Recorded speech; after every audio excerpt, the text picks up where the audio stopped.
Shalom. Hari ini kita akan renungkan Injil Matius pasal 14, teksnya ayat 22 sampai 36.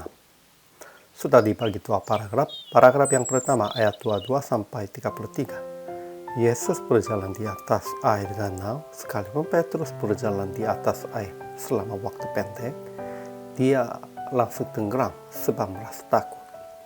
Yesus berkata kepadanya, "Hai orang yang kurang percaya, mengapa engkau bimbang?"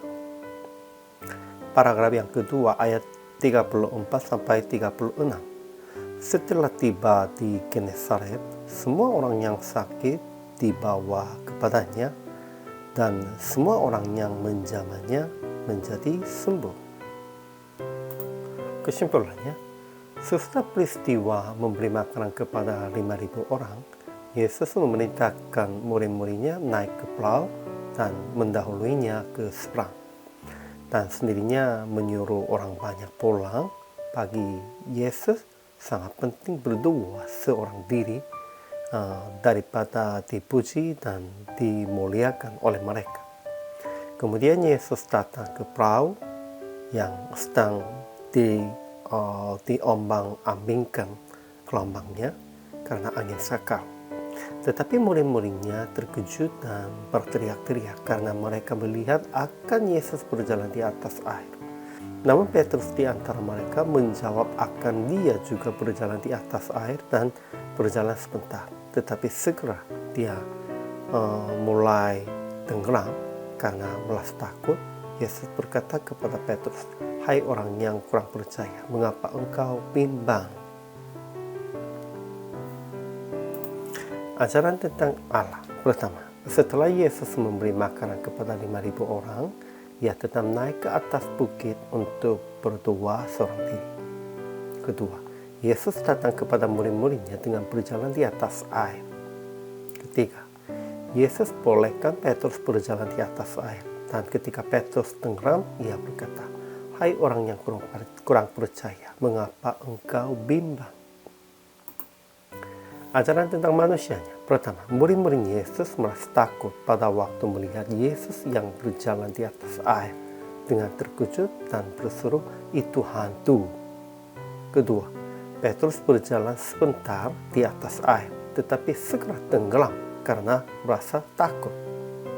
Ketiga, murid-muridnya yang ada di perahu menyembah dia. Katanya, "Sesungguhnya engkau anak Allah." Mereka karena melihat mukjizatnya begitu mengakunya, namun sebenarnya masih belum tahu tentang itu. Keempat, semua orang yang sakit datang kepada Yesus dan menjamah jubahnya, mereka menjadi sembuh. Semua orangnya begitu, dengan percaya, ya kalau saya menjamah jubahnya, pasti saya sembuh. Mereka semua. Aplikasinya. Pertama, tetap berdoa sekalipun capek, sekalipun banyak orang membenci Anda. Ya, ini penting. Doanya lebih penting daripada dipuji oleh orang-orang. Dan doanya sangat penting, sekalipun capek dan sekalipun sibuk, harus doa kepada Tuhan. Kedua, jangan merasa takut dan ingat akan Yesus menyertai, dan ia akan menolong semua orang yang mengikutinya. Semua orang yang menjamah jubahnya, mereka dengan percaya, ya saya akan disembuh, mereka semuanya sembuh. Tuhan pasti menolong semua orang yang mengikutinya, percayanya.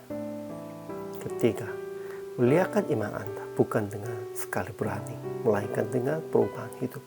Ya, Petrus sekali berani, ya aku pun juga bisa berjalan, Tuhan bolehkan, Tuhan panggil saya.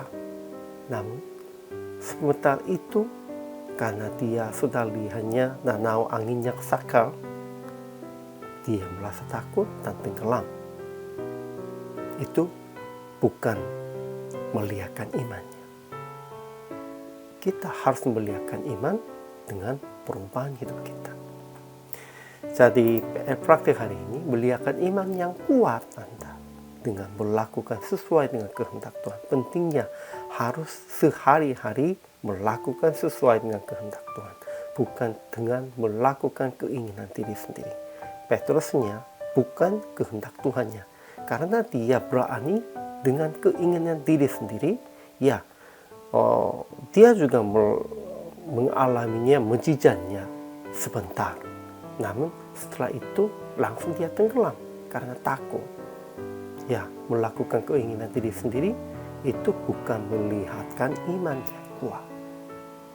Kita harus melihatkan iman kepada semua orang, jemaat pun dan orang-orang yang belum menerima Yesus dengan melakukan kehendak Tuhan. Hari ini juga selama melayani, Tuhan Yesus memberkati.